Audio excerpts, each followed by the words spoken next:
اپنے پسندیدہ موضوع پر شوز دیکھنے کے لیے لائک اور سبسکرائب کرنا نہ بھولیے گا اور بیل بٹن پہ کلک کیجیے گا۔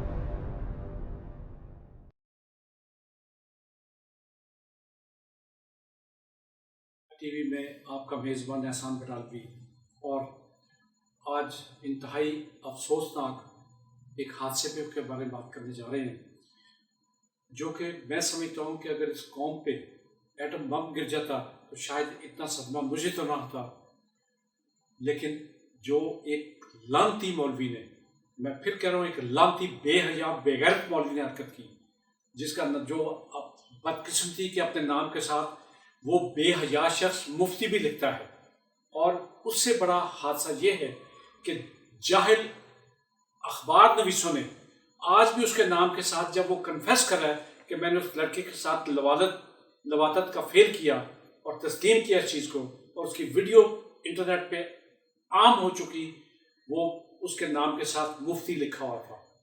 کیا اس لعنتی کو مفتی کہنا کہاں تک جائز ہے، اور اس لعنتی کے لیے کون سی سزا اسلام نے تجویز کی، اور اس قوم کا ضمیر کیوں نہیں جاگا کہ یہ سارے اکٹھے ہو کے اس کے اگینسٹ بات کرتے؟ اور افسوسناک بات یہ بھی ہے کہ وفاق المدارس کا اجلاس بھی ہوا، کسی ایک بندے نے بھی اس کے بارے میں بات نہیں کی، اس بے غیرت بے حیا بے شرم مولوی کے بارے میں۔ میں آج آیا ہوں جناب عامر سہیل صاحب کے پاس، انتہائی سینئر قانون دان اور سابقہ executive member supreme court bar ایسوسی ایشن آف پاکستان۔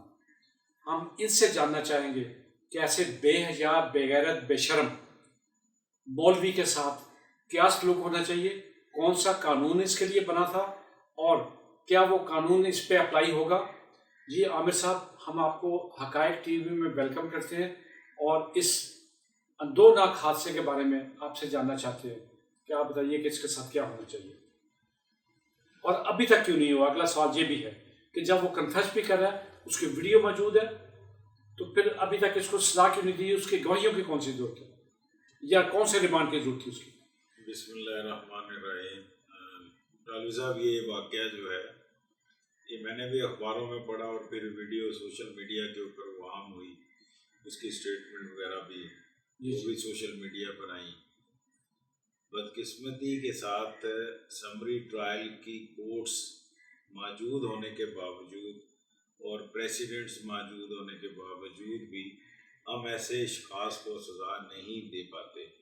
اس کی وجہ ہمارا سسٹم ہے، اس کی وجہ ہماری سوچ ہے، اس کی وجہ بلا وجہ ایک دوسرے کی مخالفت ہے کہ مسٹر اے نے اگر ایک بات کی تو دوسرے نے کہنا نہیں، میں دوسری بات کروں گا۔ حالانکہ تاریخ میں دو چیزیں بڑی تواتر کے ساتھ آپ کو ملیں گی۔ ایک قوم لوط کا واقعہ کہ جب وہ قوم جو ہے وہ لواطت میں اتنی زیادہ انوالو ہو گئی کہ خدائی احکامات کو بھی اس نے پس پشت ڈال دیا، تو خدا نے ایک ایسا عذاب بھیجا۔ ثمود ایک ایریا ہے، اس ایریا میں وہ قوم رہتی تھی، اور وہاں پہ وہ عذاب آیا۔ یہ سب یمن کا ہی یمن کے ساتھ ہے، بالکل یمن کے ساتھ ہے۔ اور آپ آج بھی ثمود کے علاقے کو دیکھیں تو آپ کو وہاں پہ ایسا لگے گا جیسے واقعی لٹرلی خدا نے زمین کو اٹھا کے اس طرح پلٹ دیا، اور ساری کی ساری قوم جو ہے اس میں دفن ہو گئی۔ ایک بڑی مزیدار اس میں آپ کو ایک اور مثال دوں کہ ثمود کے علاقے میں برٹش پیٹرولیم میں ہمارے ایک دوست ہیں، انجینئرز ہیں، انہوں نے ایک واقعہ بتایا۔ انہوں نے کہا کہ جی وہاں پہ برٹش پیٹرولیم میں جب ہم لوگ کام کر رہے تھے تو جو سسمک ساری ریزلٹس تھے اور سیٹلائٹ ریزلٹس تھے، وہ سارے بتا رہے تھے کہ نیچے آئل موجود ہے۔ اس کے لیے انفراسٹرکچر انہوں نے بڑا پیسہ لگا کے وہاں پہ لگایا، اور اس کے بعد ریگنگ اور اس کے بعد ڈگنگ، وہ سارے معاملات بھی کیے، لیکن تیل جو تھا وہ کہیں نظر نہیں آیا۔ جو حالانکہ وہ اس میں آ رہے تھے، سروے میں آ رہے تھے، سروے میں موجود تھا، کمال ہے. ہر جگہ موجود تھا, رزلٹس اس کے بتا رہے تھے کہ ہے, لیکن پریکٹیکلی جب اس کو ڈگ کیا گیا تو اس میں سے کچھ نہیں نکلا, نہ وہ تیل نکلا. وہ اللہ تعالیٰ کا جو عذاب اس جگہ پر آیا, اگر آپ صرف اسی جگہ کو دیکھیں, بحر مردار اسی علاقے میں ہے نا, اس کے ساتھ یہ ایریا سارا وہ سارا لگتا ہے, جس میں کوئی آج تک وائرس بھی زندہ نہیں رہ سکتا. ہاں جی. تو قوم کو دیکھیں, یہ ہمارے جتنے بھی علماء کرام ہیں, یہ قرآن کے حوالے سے روز مختلف باتیں لوگوں کو بتاتے ہیں. تو یہ جو چیز تھی, یہ جو کچھ ہوا ہے, اس میں تو علماء کرام کو باقاعدہ قوم کو آگاہ خود کرنا چاہیے تھا کہ اس فعل کی سزا جو ہے وہ رجم ہے. اور اس میں ایک حدیث بھی جو مستند حدیث کے طور پہ جانی جاتی ہے کہ ایک شخص حضور صلی اللہ علیہ وسلم کی مجلس میں آیا اور اس نے کہا کہ میں یہ فعل کر چکا ہوں. تو حضور صلی اللہ علیہ وسلم نے اپنی رخ کو دوسری طرف کر لیا. اس نے دوسری دفعہ پھر دہرایا, پھر توجہ نہیں کی. تیسری دفعہ جب اس نے دہرایا تو اس نے حضور صلی اللہ علیہ وسلم نے کہا کہ اے شخص کیا تو پاگل ہے؟ اس نے کہا نہیں. انہوں نے کہا کیا تم شادی شدہ ہو؟ اس نے کہا یہ بالکل میں شادی شدہ ہوں. تو جب اس نے خود ایڈمٹ کر لیا کہ میں شادی شدہ بھی ہوں اور میں نے یہ فعل بھی کیا ہے, تو اس کو رجم کی سزا دی گئی. اور یہ بات تمام علماء کرام کے جتنے بھی ہمارے فقہی ڈفرینسز والے بھی علماء کرام, اور اہل حدیث لے لیں, اہل سنت لے لیں, اہل تشیع لے لیں, سب لوگ اس بات کے متفق ہیں کہ یہ ایک سزا جو رجم کی دی گئی تھی اس شخص کے ایڈمیشن پہ, تو وہ بہت پرومپٹ سزا تھی. مطلب ایک سمری ٹرائل کی صورت میں ہی اس کے لیے جو ہے, اور وہ اس کی اپنی گواہی کو ہی تسلیم کر لیا گیا. بالکل ٹھیک. اب موجودہ جو کیس ہوا ہے مٹالوی صاحب, اس میں ویڈیو میں آپ دیکھیں مولوی عزیز کا, ہاں اس میں مولوی بھی نہ کہیں, مولوی تو ایک اچھی ڈگری ہے اسلام کی. یہ شخص عزیز جو ہے جس نے لبادہ اوڑا ہوا ہے ایک عالم کا, ایک مفتی کا, یقیناً ہمیں ایسے شخص کو نہیں بخشنا چاہیے, ایسے شخص کو سزا تک لے کے جانا چاہیے جو نہ صرف ہمارے مذہب کی بدنامی کا باعث بنا, ہمارے جو اصطلاحی معاملات ہیں جیسے یہ ورڈ مولوی ہے اس کے لیے بدنامی کا باعث بنا. تو اس کو اس چیز کی بھی سزا ملنی ضروری ہے. اور جب اس نے خود کنفیشن کر لیا, اور قانون شہادت میں اب جو آڈیو ویڈیو ساری کی ساری جو ہیں وہ ایڈمیزیبل ان ایویڈنس ہیں, اور اس کا اپنا اسٹیٹمنٹ بھی یہی اخبارات کے ذریعے پتہ لگا ہے کہ اس نے ایڈمٹ کیا ہے کہ ہاں یہ فعل جو تھا میں نے کیا. اس وقت کیا حالت تھی کیا نہیں تھی یہ زیر بحث نہیں ہونا چاہیے. زیر بحث جو صرف ایک چیز تھی وہ تھا اس کا ایڈمیشن, اور وہ دیٹ از دیئر. ٹھیک, وہ میڈیا پہ بھی موجود ہے, وہ آڈیو ویڈیو صورت میں بھی موجود ہے. دیر کیوں ہوتی ہے عامر صاحب؟ آپ تو قانون دان ہے بہت بڑے. اصل میں دیکھیں دیر جو ہے وہ نہیں ہونی چاہیے. دیر ہونے کا سبب جو ہے, اب یہ کیس جو ہے وہ والا کیس نہیں ہے جس میں ہم یہ کہیں کہ اگر شک ہے, کو تھوڑا بہت شک ہے, مطلب کسی نے کسی کو مرڈر کر دیا تو کئی کنڈیشنز ہیں اس کی, کہ وہ غصے میں آ گیا, وہ غیرت مندی میں آ گیا, اس نے پرانی کوئی دشمنی اپنی نبھائی, یا سڈنلی سڑک پہ جاتے ہوئے کوئی ایسی بات ہوئی اشتعال میں آیا اور دوسرا بندہ جو ہے وہ زندگی کی بازی جو ہے وہ اس کے ہاتھوں سے ہار گیا. یہ ویسا کیس نہیں ہے. یہ کیس بالکل کلیئر کٹ کیس ہے, اور اس کیس کو زیادہ سے زیادہ 2 دنوں میں پایا تکمیل پہنچا کر اس شخص کو جس نے یہ فیل کیا ہے اس کو بالکل رجم کی سزا ملنی چاہیے. تاکہ یہاں عام ہی اخبارات میں آتا ہے کہ کبھی آپ کے وہ مدرسے جو ہیں ان کے متعلق اس طرح کی بات سامنے آ جاتی ہے.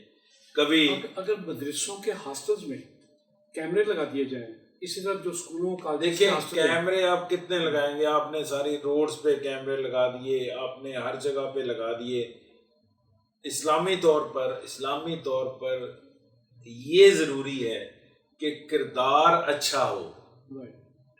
اسلامی طور پر یہ چیز نہیں اسلام اور ہمارا مذہب اس بات کو مانتا کہ پیپنگ کی جائے پرائیویٹ لائف میں. ہر وقت جو ہے نا وہ پیپنگ کی جائے کہ میں یہاں سے نکلوں مجھے پتا چلے میرے 1 کیمرہ 2 کیمرہ 3 کیمرہ, گھر گیا ہوں تو میں نے کیمرے لگائے ہوئے ہیں, آفس آئے ہیں تو کیمرے لگے ہوئے ہیں. تو یہ چیز جو ہے نا یہ نہیں ہونی چاہیے. آپ پرائیویسی کو ایک خاص حد تک ضرور محفوظ کریں اور اس کے بعد ان کی تربیت کی طرف توجہ کریں, ان کے سلیبس کی طرف توجہ کریں. مدرسوں میں پڑھنے والے بچے وہ ہیں جن کے پیرنٹس شاید نہیں بلکہ یقیناً کہوں گا کہ وہ ان کی تعلیم کے اخراجات, وہ ان کے کھانے کے اخراجات, وہ ان کی پہننے کے اخراجات, ان کے اسکولنگ کے اخراجات وہ چونکہ نہیں برداشت کر رہے ہوتے تو انہیں ایک مدرسہ جو ہے ایک وہ, اور اس مدرسے کو چلانے والا کون ہے؟ مزے والی بات یہ ہے کہ اس کی فائنانسنگ تو وہیں کے لوگ کر رہے ہیں.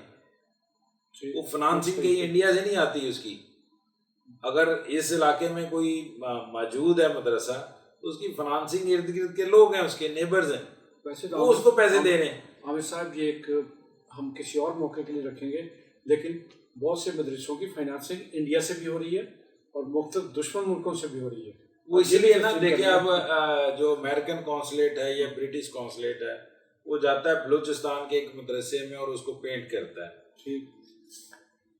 اس کی بجائے اگر وہ ان بچوں کی تعلیم و تربیت کے حوالے سے باقی معاملات کے حوالے سے کوئی وظیفہ جاری کر دے, اگر 100 بچے ہیں تو 100 وظیفہ جاری کر دیں کہ یہ بچے ان وظیفہ کے تحت جو ہے وہ اچھی اسکولنگ ہوگی, ان کی اچھی پڑھائی ہوگی, اچھی تربیت ہوگی, تو پھر یہ واقعات رک جائیں گے, نہیں ہوں گے وہ. بلکہ وہ یہاں ہمارے وکلا میں وہ ایک مشہور ہے پنجابی میں کہ جی این جی پڑھایا سی, این جی پڑھے سی تو این جی پڑھاواں گے.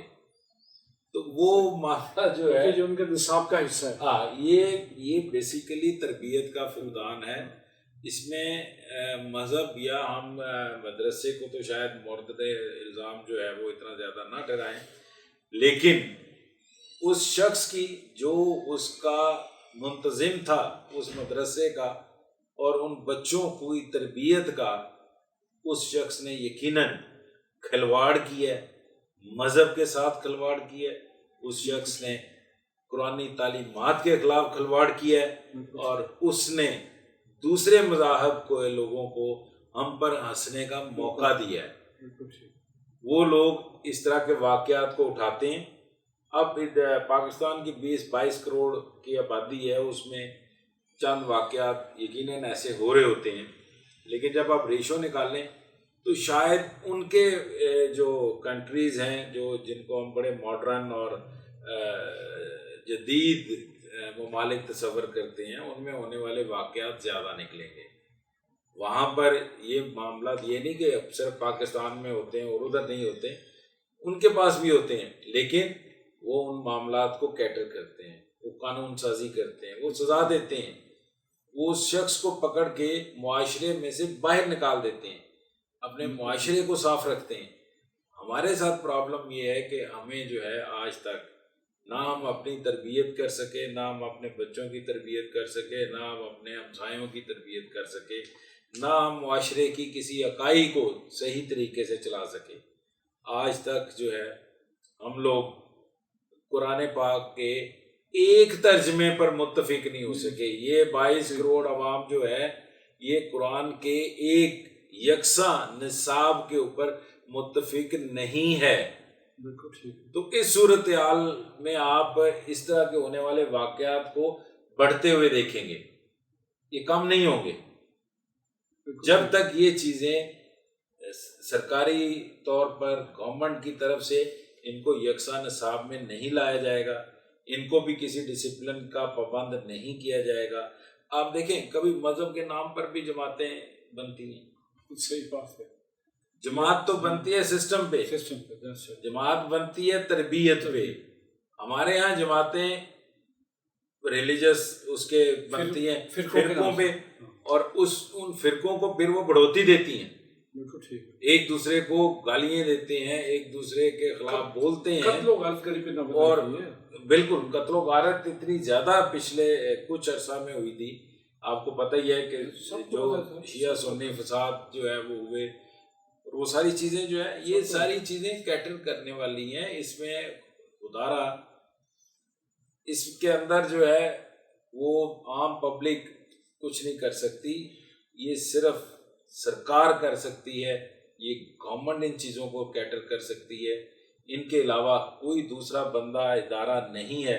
دیکھیں ایک شخص اگر نماز, ابھی وہ ایک اور ایگزامپل تھی, سعودی عرب سے ہمارے ایک دوست آئے تو انہوں نے ایک بڑی خوبصورت سی ایگزامپل دی. انہوں نے کہا کہ جی ایک شخص عربی نماز پڑھ رہا تھا تو اس کے ساتھ 2 شخص پاکستانی اور بھی ساتھ نماز پڑھ رہے تھے, تو انہوں نے اس کو کہا کہ ذرا پیر تھوڑے کول آتے تھے بند, تو اس شخص نے خیر ان کی تعمیل کر دی.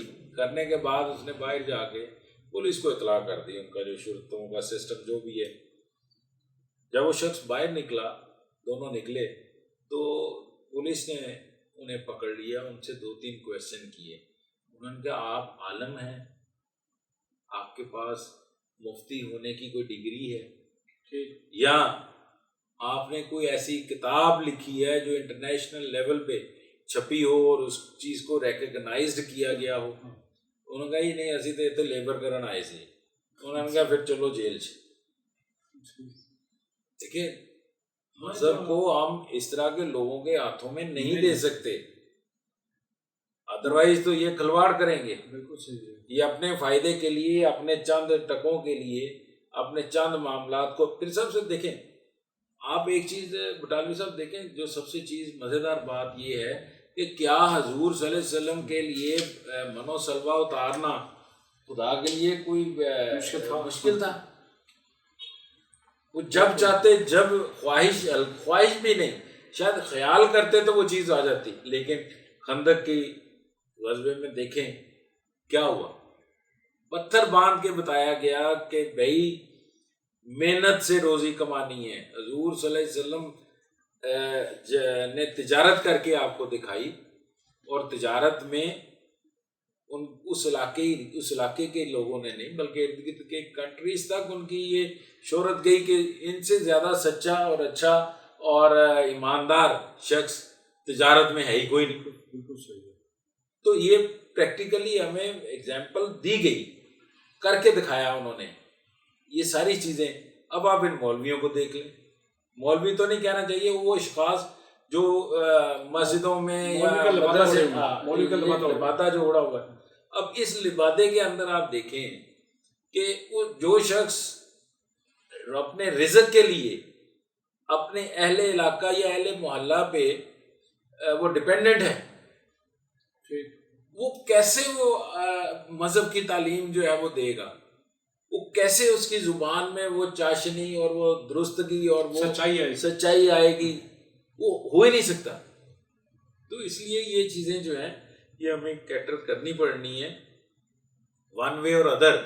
اگر ان چیزوں کو کرب کرنا ہے ہم نے, تو پھر یہ ضروری ہے کہ اسٹیٹ اپنا جو پھر چھوڑ چکی ہے, جس چیز کو وہ اتنا اہم نہیں سمجھ رہے اس کی طرف بھی توجہ کرے. اور آپ نے دیکھیں, آپ نے شریعت کونسل بنا دی, لیکن وہ جو لوگ ہیں وہ تو پلیجرزم کے وہ مارے ہوئے لوگ ہیں. آپ دیکھیں کیسا عجیب ملک ہے کہ جس میں آپ نے اسلام پہ بک لکھنی ہے, آپ کٹ پیسٹ کریں جتنے مرضی کریں, اور وہ بک کے کوئی ادارہ ہی نہیں ہے جو اس بک کو پاس کرے. اس پاس سرٹیفکیٹ کے بعد وہ بک جو ہے بازار میں بکے, اس کو کوئی پڑھنے کے لیے آئے. ہمارے ہاں تو وہ کوئی آتا ہے خود ہی وہ لکھتا ہے. وہ ایک صاحب ہیں, انہوں نے پہلے اپنا نام کے ساتھ ایک سفکسس لگایا, پھر دوسرا سفکسس, پھر کرتے کرتے افکسس, وہ کرتے کہ وہ ایک لمبا جوڑا پتہ نہیں کیا, وہ نام پڑھا بھی نہیں جاتا. ناظرین, آپ نے عامر سہیل صاحب کی ایمان افروز اور قانونی نکات سے بھری باتیں سنی, جو میں اگر اس کو چند الفاظ میں کہنا چاہوں تو ان کا مطالبہ ہے کہ یہاں کنفیشن بھی موجود ہے اور یہاں ڈاکومنٹری ایویڈنس بھی موجود ہے. اس میں کسی لمبے چوڑے ٹرائل کی ضرورت نہیں. ایسے غلیظ آدمی کو بغیر کسی ڈیلے کے آپ فوری طور پہ رجم کی سزا دے دیں. نمبر 2، اس وقت شدید ضرورت ہے تربیت کی. تعلیم سے زیادہ تربیت کی ضرورت ہے، اور اس میں اسٹیٹ کو آگے آنا چاہیے، کیونکہ جو مولوی نما بھیڑیے، مولوی نما غلاظت سے لتھڑے ہوئے چہرے اگر لوگوں کی روٹیاں مانگ کے، لوگوں سے پیسے مانگ کے اگر اسی محلے کی امام مسجد بن بیٹھے ہیں اور ان کے لیے ایک اسلام کا اپنے آپ کو سمبل کے طور پہ پیش کرتے ہیں، جبکہ وہ اسلام سے اتنا دور ہیں جتنا آپ کہہ لیں کہ کوئی کسی آج سے 2000 سال پہلے جتنا کوئی دور تھا اس سے بھی زیادہ دور ہے. تو جناب آپ ان کی تجاویز پہ غور کیجئے، حکومت تک پہنچائیے، اس کو جہاں جہاں ہو سکتا ہے شیئر کریں، تاکہ ایسے مکروہ اور غلاظت سے لتھڑے ہوئے چہروں سے آپ کو نجات ہو سکے. بہت شکریہ. اللہ حافظ.